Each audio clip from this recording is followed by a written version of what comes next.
السلام علیکم ورحمۃ اللہ وبرکاتہ۔ الحمد للہ رب العالمین والعاقبۃ للمتقین والصلاة والسلام علی رسولہ الکریم۔ اعوذ باللہ من الشیطان الرجیم، بسم اللہ الرحمن الرحیم۔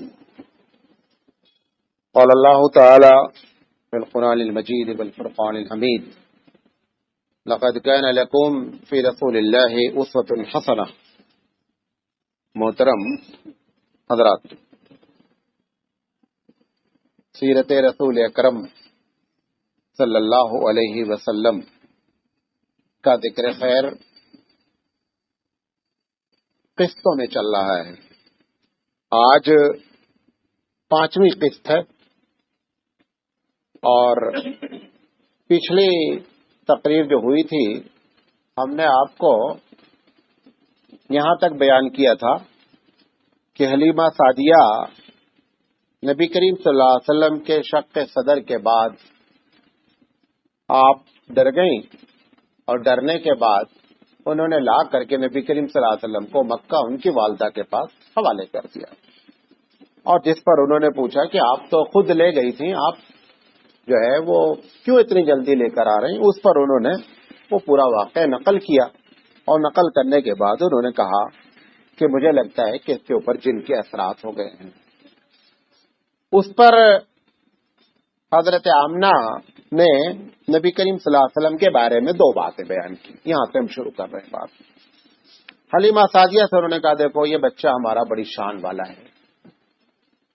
ایک بات تو انہوں نے یہ بیان کی جو صحیح حدیثوں میں ہے، اللہ کے رسول نے اس کی تصدیق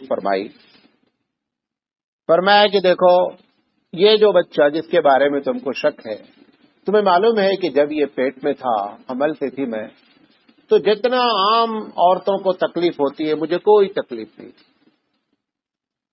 بہت ہی ہلکا، اور میں نے کوئی بھی عام عورتوں کے طریقے سے تکلیف نہیں محسوس کی۔ اور دوسری بات، جب یہ بچہ پیدا ہوا تو میں نے دیکھا ایک نور جس نے جو ہے وہ شام کے محلات تک روشن کر دیے، لہذا تم خوف کھا رہے وہ الگ بات ہے، تم بچے کو چھوڑ دو، لیکن یہ بچہ ہے بڑی شان والا۔ بہرحال نبی کریم صلی اللہ علیہ وسلم مکے میں رہنے لگے۔ حضرت آمنہ نبی کریم صلی اللہ علیہ وسلم کی والدہ محترمہ مدینہ اپنے میکے جا رہی تھی، تو یقینی بات ہے چھوٹا بچہ تھا، ساتھ میں لے لیا۔ واپسی میں ان کی طبیعت خراب ہو گئی حضرت آمنہ کی، اور ابوا مقام ایک ہے مکہ اور مدینے کے بیچ میں، اور وہیں پر حضرت آمنہ کا انتقال ہو گیا۔ نبی اکرم صلی اللہ علیہ وسلم کی عمر مبارک اس وقت 6 سال تھی۔ جو اور لوگ ساتھ میں تھے وہ لے کر نبی اکرم صلی اللہ علیہ وسلم کو مکہ آ گئے، اور عبد المطلب کو معلوم ہوا، عبد المطلب حضور کے دادا ہیں، عبد المطلب نے نبی کریم صلی اللہ علیہ وسلم کی کفالت اپنے ذمہ لے لی کہ یہ میرا بچہ ہے، میں اس کو پالوں گا۔ عبد المطلب کیونکہ قریش کے سردار تھے تو روز صبح جو ہے بیت اللہ میں ان کی میٹنگ لگتی تھی، مسائل پر بات کرتے تھے۔ تو ایک مسند ہوتی تھی اور ایک کارپیٹ ٹائپ، قالین ٹائپ، جو بھی بڑی خوبصورت چیز بچھائی جاتی تھی، اس کا اتنا روب ہوتا تھا اس تکیے کا اور اس کارپیٹ کا کہ کوئی شخص کی ہمت نہیں تھی کہ وہاں بیٹھ جائے۔ ان کے جو دوسرے لڑکے تھے، اور بہت سے 10 لڑکے تھے، عبداللہ کا انتقال ہوا تھا، 9 لڑکے بھی باقی تھے، کسی لڑکے کی مجال بھی نہیں تھی کہ وہ اس تکیے پر بیٹھ جائے۔ نبی کریم صلی اللہ علیہ وسلم کو ساتھ میں لے کر آتے تھے اور آپ تکیے پر بیٹھتے۔ تو ایک دن دوسرے چچا نے کہا کہ یہ آپ ان کو محمد کو بیٹھاتے ہیں صلی اللہ علیہ وسلم۔ تو عبد المطلب نے کہا دیکھو اس کی بات ایک دم نرالی، اور کسی کی مجال بھی نہیں ہے اور نہ کوئی اس کا مستحق ہے۔ یہ میرا جو حالانکہ وہ پوتا تھا، لیکن نبی کے ان کو ہمیشہ عبد المطلب بیٹا بولتے تھے کہ یہ میرا بیٹا ہے، لہذا میں اس کو اسی پر بیٹھا دوں۔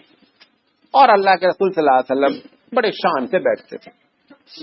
عبد المطلب خود بیان کرتے ہیں کہ جب میرا کوئی کام پھنس جاتا تھا، ایسا کہ جب میں سمجھتا تھا کہ کام نہیں ہوگا، ایک مرتبہ کا واقعہ صحیح حدیث میں، اور باقی ہم نہیں ذکر کر رہے ہیں کیونکہ اس کی تصدیق اتنی مستند نہیں ہے، ان کا اونٹ غائب ہو گیا عبد المطلب کا، بڑا تلاشا، اونٹ نہیں مل رہا ہے۔ انہوں نے نبی کریم صلی اللہ علیہ وسلم کو بھیج دیا۔ حضرت حضور صلی اللہ علیہ وسلم کی عمر اس وقت 7 سال، کہا جاؤ بیٹا ذرا اونٹ تلاش لاؤ، اس لیے کہ اللہ کے رسول کی برکت اتنی ہے کہ جائیں گے تو انشاءاللہ اونٹ مل جائے گا۔ اتفاق سے نبی کریم صلی اللہ علیہ وسلم نکلے اور کافی دیر ہو گئی۔ اب 7 سال کا بچہ ہے، اونٹ کو تلاش کرنا ہے، اونٹ بھی کوئی چھوٹی چیز تو نہیں ہے۔ عبد المطلب کے چہرے پر ہوائیاں اڑنے لگی کہ میں نے اتنی بڑی غلطی کر دی، چھوٹے بچوں کو بھیج دیا۔ بیت اللہ کا غلاف پکڑ گئے، دعا کرنے لگے اور اشعار پڑھنے لگے کہ اللہ ہمارے بچے کو واپس کر دے۔ اتنے میں دیکھا کہ محمد صلی اللہ علیہ وسلم جو ہے وہ اونٹ لے کر کے آ رہے ہیں۔ 2 سال ہی ان کی کفالت ہوئی تھی عبد المطلب کی کہ عبد المطلب کی طبیعت اچانک خراب ہو گئی۔ انہوں نے سب کو بلا کر کے کہا دیکھو ہمارے خاندان پہ جو موت کے آثار ہوتے ہیں وہ مجھ پر طاری ہیں اور اب میں بچوں گا نہیں۔ ہمارے سامنے جو سب سے اہم مسئلہ ہے وہ اس بچے کی نگرانی۔ انہوں نے اپنے تمام بیٹیوں کو بلایا، بیٹوں کو بلایا، بڑی باتیں کی۔ تو جو 10 بیٹے تھے سب ایک والدہ سے نہیں تھے، جو ابو طالب تھے اور عبداللہ یہ دونوں ایک والدہ سے تھے۔ تو انہوں نے ابو طالب کو بلا کر کے کہا دیکھو میں جلدی ہی مر جاؤں گا اور میرے بعد تم اس بچے کی کفالت کرنا۔ ابو طالب کے ذمے کیا۔ 8 سال کچھ مہینے، بعض لوگوں نے 2 مہینے، بہرحال 8 سال کچھ مہینے آپ صلی اللہ علیہ وسلم کی عمر تھی کہ دادا جان جو ہے وہ رخصت ہو گئے۔ آپ صلی اللہ علیہ وسلم جب نبوت کا اعلان کیا تو آپ نے فرمایا کہ جب میرے دادا جان کا انتقال ہوا تو میں بھی جنازے میں روتے ہوئے گیا۔ تو حضور سے پوچھا گیا اللہ کے رسول آپ کو یاد ہے آپ کے دادا جان؟ کہا میں 8 سال کا تھا۔ تو اس سے معلوم ہوا نبی کی عمر کتنی تھی، 8 سال تھی۔ بہرحال اللہ کے رسول کو سخت تکلیف پہنچی، اس کے بعد یہ اپنے چچا کی کفالت میں آ گئے۔ اب 8 سال سے لے کر کے 12 سال تک کا جو عرصہ ہے 4 سال کا، اس میں نبی کریم صلی اللہ علیہ وسلم نے عموماً بکریاں چرائی ہیں، بکریاں کرائے پر چرائی ہیں۔ بکریاں لے لیتے تھے، اس جو پیسہ ہوتا تھا، قیرات کا لفظ آتا ہے کہ چند قیرات پر میں نے قریش کی بکریاں چرائی ہیں۔ بعض لوگ سمجھتے ہیں یہ تو بڑا نیچا کام ہے۔ پھر آپ نے ایک مرتبہ فرمایا، بخاری کی روایت ہے کہ میں نے دی نہیں، اکثر انبیاء نے بکری چرائی، اکثر انبیاء نے بکری چرائی ہے۔ پھر اس پر ہمارے محدثین نے خوب لکھا ماشاءاللہ کہ اللہ تعالیٰ نے بکری ہی کیوں چروائی ان سے۔ اس کی ایک بات بیان کر دیتا ہوں۔ میں بھی بچپن میں بڑی بکری چرایا۔ بکری کا چرانا بڑا درد سر کام ہے۔ جو لوگ بکری کو پالتے ہیں اور چراتے ہیں ان کو یہ بات معلوم ہے۔ اس کی بھینس کو چرا لینا بہت آسان ہے، گائے کو چرانا آسان ہے، بکری کو چرانا مشکل ترین کام ہے۔ وجہ کیا ہے؟ بکری 5 منٹ یہاں چرے گی پھر بھاگے گی وہاں جائے گی۔ آدمی کو اتنا صبر کرنا پڑتا کیونکہ اگر آپ زیادہ زور سے مار دیں گے تو دھلک جائے گی۔ بھینس کو تو آپ نے لاٹھی مار دیا، گائے کو لاٹھی مار دیا، وہ برداشت کر لیتی۔ بکری ذرا بھی اگر آپ کو غصہ آ گیا اور آپ نے کھینچ کر مار دیا تو بکری ختم ہو جائے گی۔ تو بکری کے چرانے میں بندے کے صبر کا بڑا امتحان ہوتا ہے۔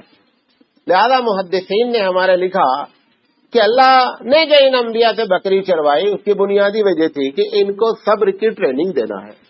اللہ کے رسول صلی اللہ علیہ وسلم نے فرمایا کہ میں نے بھی بکریاں چرائیں۔ بچپن کا ایک واقعہ اور ہے کہ 12 سال کی عمر سے پہلے کا، جب ابو طالب کی کفالت میں آ گئے، ایک مرتبہ زبردست قسم کا قحط پڑ گیا۔ یہ بھی سچ واقعہ ہے۔ دیکھیں میں انہی واقعے کو بیان کر رہا ہوں جو اکثر محدثین کے نزدیک کیا ہیں، صحیح ہے۔ ویسے تو ہر ایک پر کچھ نہ کچھ کلام ہے، لیکن زیادہ تر لوگوں کا 90% لوگوں کا اتفاق ہے، میں واقعہ بیان کر رہا ہوں۔ قحط پڑ گیا، ابو طالب کے پاس لوگ آئے، کہا بھائی دعا کرو۔ تو انہوں نے کہا کہ اللہ کے رسول کو لے چلتے ساتھ میں۔ بیت اللہ لے کر کے آئے اور نبی کریم صلی اللہ علیہ وسلم کو کھڑا کر دیا اور اللہ کے رسول صلی اللہ علیہ وسلم سے کہا کہ آپ دعا کریں۔ ابو طالب کہتے ہیں کوئی بادل نہیں تھا، اللہ کے رسول نے جیسے ہی جو ہے وہ ہاتھ اٹھایا، ایک روایت میں آتا ہے صرف اشارہ کیا کہ اللہ یہ پریشان لوگ ہیں. میں نے اس کے پہلے بھی آپ کو بتایا تھا کہ کانسیپٹ آف اللہ کا تصور قریش میں موجود تھا. معاملہ صرف اللہ کے سبارڈینیٹ کا تھا، اس کے وہ قائل تھے، ورنہ اللہ کو وہ بھی مانتے تھے. اس کے پہلے کئی مرتبہ آپ کو یہ گفتگو کر چکا ہوں. اللہ کے رسول صلی اللہ علیہ وسلم نے دعا کی اور 5 منٹ کے اندر کہتے ہیں اتنی بارش ہوئی کہ پورا مکہ پانی پانی ہو گیا. اللہ کے رسول صلی اللہ علیہ وسلم کی یہ وہ برکتیں ہیں جو کہ آپ کی نبوت سے پہلے ہیں. بہرحال 12 سال کی عمر تھی. حضور صلی اللہ علیہ وسلم کے چچا جان شام کا سفر کر رہے تھے. انہوں نے کہا چچا جان میں بھی چلوں گا. یہ پہلے یہ تھا کہ بچہ ہے چھوٹا، 12 سال اس کی عمر ہے، راستہ اتنا لمبا ہے، سفر کا معاملہ ہے، تو ان کا ارادہ تھا کہ ہم لینے جائیں گے، سمجھا دیں گے. نبی کریم صلی اللہ علیہ وسلم ضد پکڑ لیے، مجھے چکا. ابو طالب کہتے ہیں کہ حضور نے جس انداز میں مجھ سے کہا میں پھر انکار ہی نہیں کر سکا. حالانکہ میرے دوسرے بھائیوں نے یہ بات اچھی نہیں سمجھی کہ 12 سال کے بچے کو آپ سفر میں، اتنا لمبا سفر، فوٹ کا سفر ہے، شام کا سفر ہے، 1000 کلومیٹر کا سفر ہے. انہوں نے کہا لیکن میں بچے کو رلانا نہیں چاہتا، یہ بچہ کہہ رہا ہے میں اس کو ضرور لے جاؤں. بہرحال نبی کریم صلی اللہ علیہ وسلم جو ہے 12 سال کی عمر میں اپنے چچا جان کے ساتھ سفر کیا. اس سفر میں ابھی یہ پہنچے نہیں تھے، بصرہ کے مقام ہی پر تھے کہ ایک واقعہ پیش آیا. عموماً ایسا ہوتا تھا، آج بھی بعض ہندو لوگ جو ان کے سنیاسی ہوتے ہیں، سادھو ہوتے ہیں، یہ کئی جنگلوں میں کٹیا بنا کر کے رہتے ہیں، تو وہاں بڑا باغات اور پانی وانی کا انتظام ہوتا. ایسے ہی وہ مسیحی تھا، کرسچن تھا، جرجیس بحیرہ اس کا لقب تھا. وہ وہاں رہتا تھا. یہ لوگ وہاں سے گزرتے تھے. عموماً ابو طالب کہتے ہیں کہ ہم گزرتے تھے تو یہاں پڑاؤ کرتے تھے ہم لوگ، لیکن وہ کبھی ہم کو لفٹ نہیں دیتا تھا، وہ اپنی عبادت میں مست رہتا تھا. تو یہ جب گزرے اور وہاں پہ پڑاؤ کیا، وہ اچانک نکل کر کے آیا اور اس نے نبی کریم صلی اللہ علیہ وسلم کو دیکھا. دیکھنے کے بعد اس نے کہا کہ یہ بتاؤ کہ یہ کس کا بچہ ہے؟ تو ابو طالب نے کہا میرا بچہ ہے. کہا تمہارا بچہ نہیں، تمہارا بچہ یہ نہیں، اس کا باپ مر چکا ہے. صحیح بتاؤ. کہا ہاں یہ اس کا باپ عبداللہ ہے، انتقال کر گیا ہے، میں اس کا چچا ہوں، ہم بچے کی طرح اس کو رکھتے ہیں. کہا آپ بات آپ صحیح ہے. آج آپ سب لوگ ہمارے ساتھ دعوت کریں، پارٹی ہمارے پاس. یہ لوگ سمجھے نہیں. اس نے ساری علامتیں جو اپنی کتابوں میں لکھی تھی سب کو نبی کریم صلی اللہ علیہ وسلم سے دیکھا. بعد میں بیان کرتا وہ جرجیس. جب یہ دعوت کا وقت آیا تو سب لوگ کیا کیے، یہ بچہ سمجھ کر کے کہ تم یہاں رہو، سامان دیکھو، سب لوگ دعوت چلے گئے. اب اس نے دعوت دی تھی اسی بچے کی غرض سے، بچے کو یہ لوگ کیا کر دیا، ڈراپ کر دیے. اب وہ کھانا لگ گیا، وہ آ کر کے کھڑا ہوا. اس کے سب حواریین تھے، وہ سب کو دیکھ رہا بچہ نظارت. بولا بھائی میں تم کو پہلے بولا تھا کہ غلام بھی ہو تو ساتھ میں لانا، بچہ بھی ہو تو ساتھ میں لانا. تم کوئی ایک آدمی مس ہو رہا ہے. کہا وہ ایک بچہ ہے، چھوٹا ہے وہاں. کہا اسی کے لیے تو دعوت ہے اور اسی کو تو مس کر رہا. کہا فوراً لے کر کے آؤ. اللہ کے رسول کو لے کر کے آئے. بہرحال دعوت ہوئی تھا. پھر اس نے کہا کہ حقیقت میں اپنے گرجا میں تھا، جب یہ قافلہ آیا تو یہ جدھر سے گزر رہے تھے آپ لوگوں کو اس بات کا محسوس ہوا. میں یہ محسوس کر رہا تھا کہ درخت اور پتھر ان کو سلام کر رہے ہیں اور یہ اس نبوت کی علامت ہے. پھر اس نے 2 جملے کہا. اس نے کہا دیکھو یہ سید العالمین ہے، ساری دنیا کے سردار، اور یہ رحمت للعالمین بنا کر بھیجے جائیں گے. لہذا ابو طالب سے اس نے کہا میری ایک ریکویسٹ ہے کہ ان کا سفر یہاں سے آگے نہیں کرو، کیونکہ اس وقت اس علاقے میں پورے میں چرچا ہے ایک نبی آنے والا ہے، اور یہودی اور عیسائی دونوں یہ چاہ رہے ہیں کہ اس کو قتل کر دیا جائے. لہذا ان کے قتل کا خطرہ ہے، آپ آگے سفر نہیں کریں۔ تاریخ ابن ہشام میں لکھا ہوا ہے کہ اتفاق سے جو اس نے راہب نے بات کی بتا ہی رہا تھا کہ 7 آدمی گرجا کے پاس آ گئے۔ یہ راہب نے اس سے پوچھا بحیرہ نے کہ آپ لوگ یہاں کیسے؟ کہا کہ ایسے سے بات ہے اور ہم لوگ چاروں طرف پھیلے ہوئے ہیں اور ہمارے بڑوں نے بھیجا ہے جو بڑے اس کے ماہر ہیں نبوت کے بارے میں، اور انہوں نے یہی علامت بتائی ہے، اس آدمی کو ہم کو اس کی تلاش ہے، وہ اگر مل جائے گا تو ہم چھوڑیں گے نہیں۔ اچھا، اب اس کو تو معلوم ہو گیا تھا کہ یہ بچہ ہے۔ اس نے ان سے کہا اچھا یہ بتاؤ کہ وہ جو تمہاری کتاب میں لکھا ہے بچہ آئے گا، نبی پیدا ہوگا، یہ کس کا، کون یہ کہہ رہا ہے؟ تمہاری کتاب کس کی لکھی ہوئی ہے؟ اس نے کہا اللہ نے کہا اللہ کے پلاننگ کو فیل کر سکتے ہو؟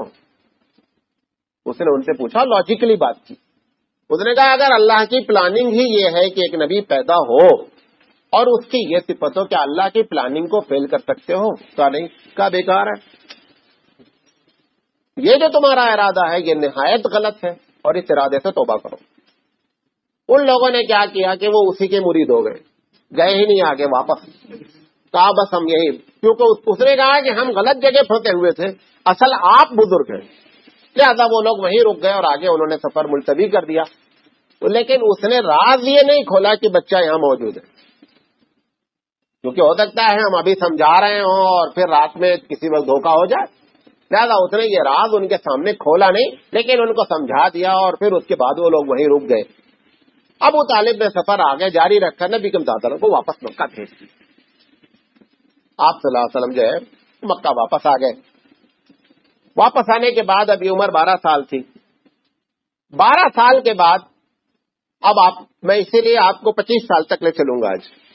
12 سال کے بعد نبی کریم صلی اللہ علیہ وسلم بکریاں چرانے کے بجائے، اب چونکہ انہوں نے ایک سفر کیا نا تو ایکسپیرینس ہوا، تجارت کی طرف یہ بڑھے اور آپ صلی اللہ علیہ وسلم تجارت کرنے لگے، چھوٹی چھوٹی تجارت، کیونکہ پورا مکہ جو تھا وہ تجارت کا، مدینہ پورا کھیتی کی جگہ، تو مکہ کے زیادہ لوگ تجارت کرتے تھے۔ آپ صلی اللہ علیہ وسلم بھی جو ہے وہ تجارت میں لگ گئے، تھوڑا موڑا اپنا چلاتے تھے، کیونکہ ابو طالب کے پاس جو ہے وہ خرچہ بہت تھا، جو حضور کے چچا ہیں جو پال رہے تھے حضور کو، ان کے پاس خرچہ بہت تھا، لہذا نبی کے صلی اللہ علیہ وسلم یہ نہیں چاہتے تھے، اگر آپ دیکھا جائے تو بچپن سے ہی نبی کے صلی اللہ علیہ وسلم کسی پر بوجھ نہیں بنے، جس کے پہلے میں نے آپ کو بتایا کہ بکریاں چراتے تھے اور اس کی مزدوری لیتے تھے، اور یہاں پر اس کے بعد تجارت کرتی، حتیٰ کہ یہاں تک کہ ابو طالب کو سپورٹ کرتے تھے۔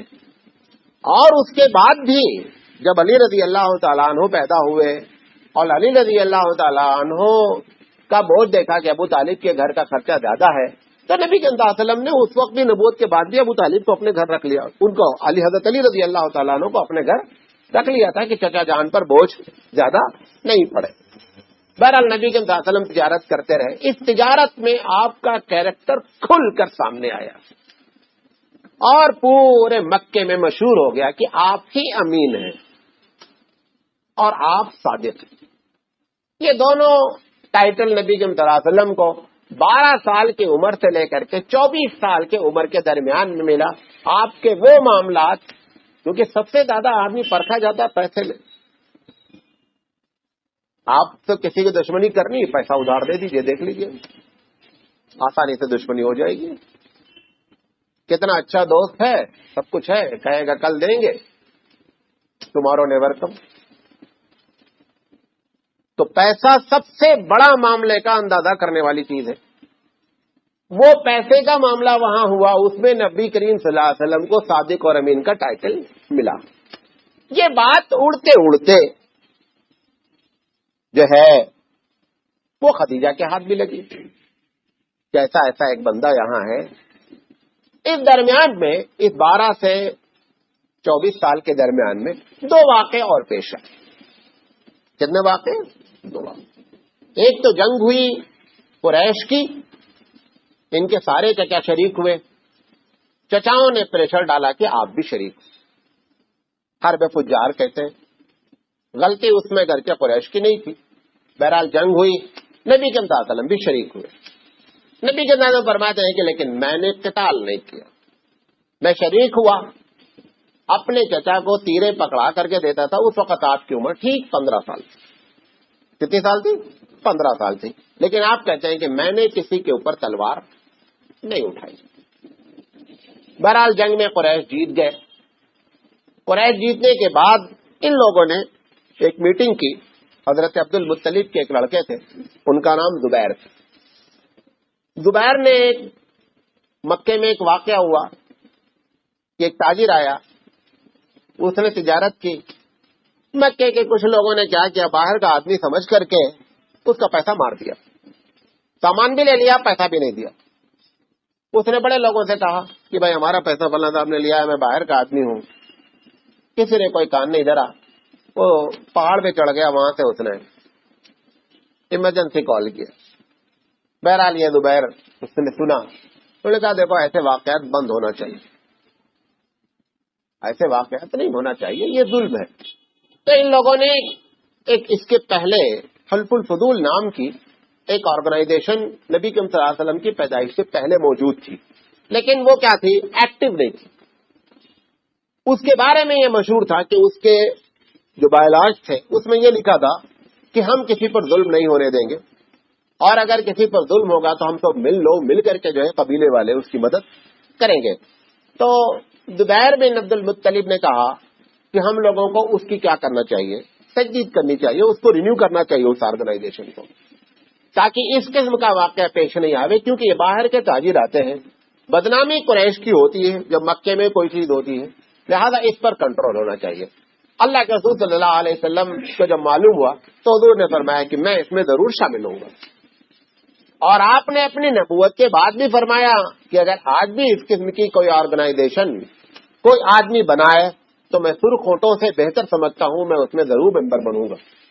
اللہ کے رسول صلی اللہ علیہ وسلم بھی اس میں شامل ہوئے، اور اس کے بعد اس کے بہت سے فیصلے ہوئے، اس پر ہم نہیں جانا چاہ رہے، بتانا چاہ رہے ہیں کہ مزاجن نبی کریم صلی اللہ علیہ وسلم شروع سے جو ہے وہ اس قسم کا مزاج رکھتے تھے۔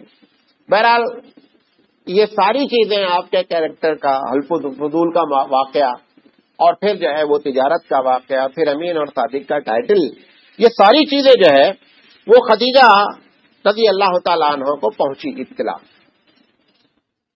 خدیجہ نے سوچا کہ جب یہ اتنے بڑے تاجر ہیں، مطلب امین اور صادق ہیں، تو اپنی تجارت، کیونکہ خدیجہ بیسیکلی جس کو آپ کہتے ہیں سلیپنگ پارٹنر ہوا کرتی تھی، انویسٹ کر دیتی تھی پیسہ، محنت دوسرے لوگ کرتے تھے کیونکہ عورت ذات تھی، لیکن پیسہ اتنا ان کے پاس تھا کہ سارے مکے کے تاجر ایک طرف ہوتے تھے، خدیجہ کا مال ایک طرف۔ حضرت خدیجہ نے ان کو آفر کیا کہ دیکھو میرا مال شام جاتا ہے، میں اتنے فیصد دیتی ہوں، میں تم کو اس کا ڈبل دوں، آپ میرا مال لے کر جائیں بیچے۔ وہ تو نے کہا ٹھیک ہے۔ ان کا ایک غلام تھا، اس کا نام میسرہ تھا۔ اس وقت نبی کے یہ نبی کے وسلم کا دوسرا سفر سیریا شام کا، پہلا سفر حضرت ابو طالب سے واپس آ گئے، یہ دوسرا سفر۔ میسرہ ساتھ میں تھا، میسرہ حضرت خدیجہ رضی اللہ تعالیٰ عنہ کا غلام تھا۔ میسرہ جب لوٹ کر کے آئے تو وہ تعریفیں نبی کی کہ ابھی انشاءاللہ آگے ہم گفتگو کریں گے۔ بہرحال یہ سفر کے لیے نکلے۔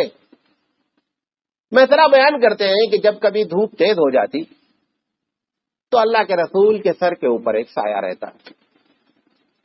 اسی بات کو بعض لوگوں نے یہ سمجھ لیا کہ حضور کا سایہ ہی نہیں تھا، لیکن یہ سایہ جو بادل بن کر نبی صلی اللہ علیہ وسلم کو دھوپ سے بچاتا تھا، یہ ہر وقت نہیں رہتا تھا، کبھی کبھی ہوا ہے، 20 مرتبہ ہوا ہے، لیکن 20 مرتبہ ایسا بھی ہوا ہے کہ نہیں ہوا ہے، دونوں باتیں ہیں۔ یہ نبی صلی اللہ علیہ وسلم کی نبوت سے پہلے کا واقعہ ہے۔ میسرہ ساتھ گئے، یہ جا کر کے تو پھر ایک گرجا گھر تھا، وہاں پر ایک کیا کہتے ہیں راہب رہتا تھا، پادری، وہاں ایک درخت تھا، تو یہ لوگ جا کر کے جو ہے وہ بیٹھے، نبی صلی اللہ علیہ وسلم اس درخت کے نیچے بیٹھ گئے۔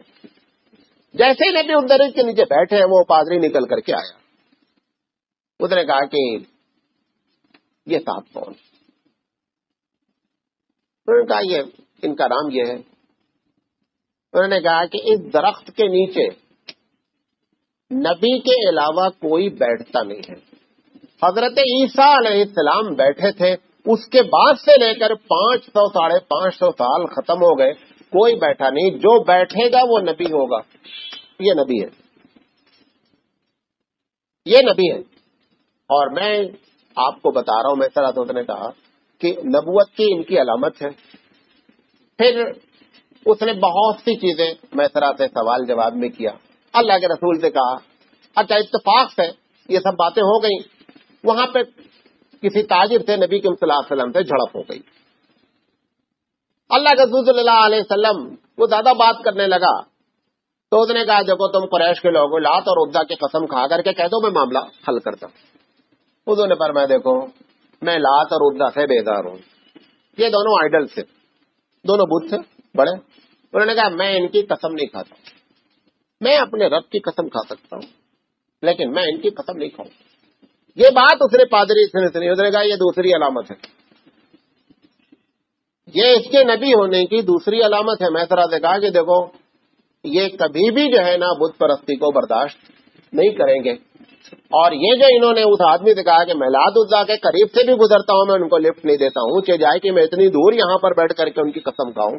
آپ کہتے ہیں میں قسم اللہ کی کھا سکتا ہوں لیکن میں لات اور عزا کی قسم نہیں کھاؤں گا. لہذا میں طرح سے اس نے ساری باتیں بتائیں. بہرحال نبی کے صلی اللہ علیہ وسلم اس سفر میں تجارت کیے, تجارت کر کے واپس آئے. جب واپس آئے تو درمیان میں کئی جگہ گرمی کی وجہ سے میسرا کہتے ہیں کہ میں نے دیکھا کہ ان کے اوپر سایہ موجود رہا. اتفاق سے جب مکے میں انٹر ہوئے نا تو اب جس کا قافلہ گیا رہتا ہے تجارت کے لیے تو اب اس کو اس بات کا انتظار رہتا ہے بھائی جلدی سے واپس آوے تو منافع معلوم ہو کتنا ہوا, تو وہ روز ویٹ کرتا رہتا. حضرت خدیجہ اپنے گھر کے اوپر سے روزانہ, کیونکہ عموماً قافلے صبح پہنچتے ہیں, جہاں پہ گرمی ہوتی ہے سفر رات میں ہوتا ہے, 7-8 بجے تک قافلہ جو ہے وہ اپنے شہر میں داخل ہو جاتا ہے. 8 بجے کے بعد اسٹاپ کر دیتے ہیں, سفر نہیں کرتے ہیں. 9 تک زیادہ. پھر شام میں شروع ہوتا سفر, پورا دن آرام کرتے ہیں. حضرت خدیجہ اپنے کوٹھے پر سے دیکھ رہی تھی. اتفاق سے جس وقت خدیجہ نے دیکھا اس وقت بادل ان کے اوپر سایہ کیے چل رہا ہے. بعض روایتوں میں آتا ہے کہ فرشتوں کو بھی دیکھا کہ فرشتے دو ہیں وہ سایہ کیے ہوئے. حضرت خدیجہ نے فوراً اور دوسری عورتوں کو بلایا, دیکھو یہ بندے کو دیکھو یار بادل اس کے ساتھ ہے, سایہ اس کو دھوپ نہیں لگ رہی. بہرحال خدیجہ کا مال آیا, اللہ کے رسول نے حساب دیا. حساب کتاب کرنے کے بعد جتنا خدیجہ کو فائدہ ہوتا تھا, کیونکہ اب صحیح آدمی گیا تھا, بے حساب فائدہ ہوا. کچھ اللہ کے رسول کی برکت اور کچھ ایمانداری. بھائی 90% جو پارٹنرشپ میں بزنس کرتے ہیں وہ فیل ہوتے ہیں کیونکہ دونوں کی نیت بےمانی کی ہے. 10% ہی کامیاب ہوتے ہیں, ورنہ پارٹنرشپ میں معاملہ 90% فیل ہی رہتا ہے. اور اگر فیل نہیں ہوتا ہے, چلتا رہتا ہے, تو دونوں کے بارے میں غلط فہمی میں مبتلا ہو کے چلاتے رہتے ہیں. بہرحال اللہ کے رسول صلی اللہ علیہ وسلم نے پورا حساب دیا خدیجہ کو کہ اکاؤنٹ کلیئر ہوا. خدیجہ رضی اللہ تعالی عنہا نے جتنا نبی سے وعدہ کیا تھا اس سے زیادہ آپ کو دیا. اب خدیجہ کے دماغ میں بات آئی کہ اگر یہ بندہ ہم سے شادی کر لے, کیونکہ ایک تو ان کی برکت دیکھی, آپ کا کیریکٹر دیکھا, آپ کا ایمانداری دیکھی, تو انہوں نے اللہ کے رسول صلی اللہ علیہ وسلم کو آفر کیا کہ میں بیوہ ہوں, اگر آپ چاہیں مجھ سے تو میں شادی کرنے کے لیے تیار ہوں. انہوں نے کہا کہ آپ جو ہے وہ میرے جگہ سے بات. ابو طالب سے انہوں نے پیغام بھیجا اور پیغام بھیجنے کے بعد ابو طالب نے رشتے کو اوکے کر دیا. ایک واقعہ اسی درمیان کا 25 سال پہلے کا اور ہے, آپ لوگوں نے سنا ہوگا کہ ایک مرتبہ نبی صلی اللہ علیہ وسلم نے وعدہ کیا اور 3 دن تک وہ بندہ, یہ نبوت سے پہلے کا وعدہ ہے, یہ بہت کم لوگ جانتے. ایک وعدہ, ایک بہت مشہور واقعہ ہے نا کہ اللہ کے رسول صلی اللہ علیہ وسلم سے ایک آدمی نے کہا کہ آپ یہاں ٹھہریے میں ابھی آتا ہوں, اور اللہ کے رسول صلی اللہ علیہ وسلم کو ٹھہرا کر کے چلا گیا. وہ جا کر کے بھول گیا بندہ, اور اس کے بعد 3 دن کے بعد اسے یاد آیا. جب یاد آیا تو نبی صلی اللہ علیہ وسلم کے پاس وہ آیا, وہاں آیا تو دیکھا اللہ کے رسول کھڑے ہوئے ہیں. اب اس میں 2-3 اشکالات ہیں. عقیدتاً تو ہم مان لیتے ہیں، اندر اندر کہ اللہ رسول پیشاب پاخانہ نہیں گئے 3 دن سے کھڑے رہے، سوئے نہیں کیا، لیٹے نہیں کیا، یہ سارے پہلے تو نماز کا اشکال ہوتا تھا، لیکن یہ آپ کو بتا دیں کہ یہ نبوت سے پہلے کا واقعہ ہے۔ اس کے سارے جواب بتا دیتا ہوں آپ کو، اس کے پیچھے کیا راز ہے۔ 3 جواب ہیں اس کے۔ کتنے جواب ہیں؟ 3 جواب ہیں۔ پہلا جواب یہ ہے کہ اپنی قضائے حاجت ضرورت سے جاتے تھے، اور چونکہ عربوں میں باہر لیٹنا اور بیٹھنا کوئی معیوب بات آج بھی نہیں ہے، آج بھی بڑا سے بڑا بہترین گھر بنا رہے گا، اگر سامنے اس کے گھر کے ریت ہے اسی پہ بیٹھ کر کے چائے پی رہا ہے، سب لوگ بیٹھ گئے ہیں، کچھ نہیں، ان کو کپڑا صاف ستھرا ریت پر بیٹھا، جھاڑ لیا، کھڑا ہو گیا، چلتا بنا، راستے میں نماز پڑھنا ہوا، کچھ نہیں ملا، ریت پر نماز پڑھ لیا، اللہ اکبر، کوئی تکلف نہیں۔ تو 1400 سال پہلے تو یہ اور تکلف ایک دم نہیں تھا، تو اپنے وقت پر جاتے تھے، لیکن بقیہ زیادہ سے زیادہ وقت وہاں کھڑے ہو کر کے بیٹھ کے گزارتے تھے۔ ایک جواب یہ۔ دوسرا جواب یہ ہے کہ جس وقت اس نے وعدہ کیا تھا کہ مطلب جیسے 5 بجے کا، تو روز آنا 5 بجے اور یا 1 گھنٹہ پہلے اور بعد وہاں آ کر کے کھڑے ہو جاتے تھے۔ 3 دن کے بعد وہ آیا، آنے کے بعد اس نے کہا میں بھول گیا۔ اللہ کے رسول نے ایک ہی بات کہی کہ تم نے مجھے تکلیف پہنچائی، کوئی نہیں، لڑائی نہیں، ہم ہوتے تو پہلے تو سر پھوڑ ڈالتے، اس کا اپنا غصہ الگ، اس کا سر الگ پھوڑتے۔ بہرحال اللہ رسول صلی اللہ علیہ وسلم نے صرف اسے ایک جملہ نرمی سے کہا کہ تمہاری وجہ سے مجھے جو ہے وہ تکلیف پہنچی۔ بہرحال حضرت خدیجہ رضی اللہ تعالی عنہا جو ہے جب پیغام بھیجا تو عبد المطلب نے اس کو قبول کر لیا، اور قبول کرنے کے بعد شادی طے ہوئی۔ ابو طالب، عبد المطلب نے ابو طالب جو حضور کے چچا ہیں انہوں نے نکاح پڑھا۔ بعض لوگ کہتے تھے ابو طالب تو کافر تھے، نکاح کیسے ہوا؟ ویسے بھی آپ کو بتا دیں نکاح پڑھنا کوئی چیز نہیں ہے، یہ نکاح پڑھنے کی اتنی اہمیت اس لیے ہو گئی ہے کہ ہم کو پیسہ ملتا ہے، اس لیے ہم نے آپ کو پھنسا رکھا ہے کہ بغیر نکاح پڑھے نکاح ہوتا ہی نہیں ہے۔ یہ سارا چکر پیسے کا ہے، سمجھے؟ ورنہ نکاح ہے کیا؟ دونوں آدمی ایک دوسرے کو کہیں کہ صاحب میں راضی ہوں، 2 اس میں گواہ موجود ہوں، اور مہر کی ایک رقم ہو۔ یہ 3 چیزیں جب اکٹھا ہو جاتی تو نکاح ہو جاتا ہے، بقیہ جتنی چیزیں ہیں وہ سب سنت ہے۔ بہرحال ابو طالب نے خطبہ پڑھا اور نبی کے صلی اللہ علیہ وسلم کی تعریف بیان کی۔ اس خطبے میں تعریف یہ بیان کی کہ خدیجہ بہت مالدار ہے، یقینی بات ہے، مال میں خدیجہ کا اور نبی کے صلی اللہ علیہ وسلم کا کوئی موازنہ نہیں تھا، لیکن ایک جملہ انہوں نے ایسا کہہ دیا اس میں کہ خدیجہ کا پورا مال سمٹ گیا۔ انہوں نے کہا دیکھو خدیجہ بڑی مالدار ہے، لیکن مال سائے کی طرح آج ہے کل نہیں ہے۔ یہ جو ذات ہے محمد بن عبداللہ، یہ اس کیریکٹر کے مالک ہے جس کا اندازہ بھی نہیں کیا جا سکتا۔ یہ آپ نے تعریف کی خطبے میں اپنے بھتیجے کی، اور ان کے پورے مال پر ایک کمنٹ مار دیا کہ ذلٌ دائلٌ، سائے کی طرح ہے، بڑا لمبا نظر آتا ہے، تھوڑی دیر کے بعد کانٹے فش ہو جاتا ہے۔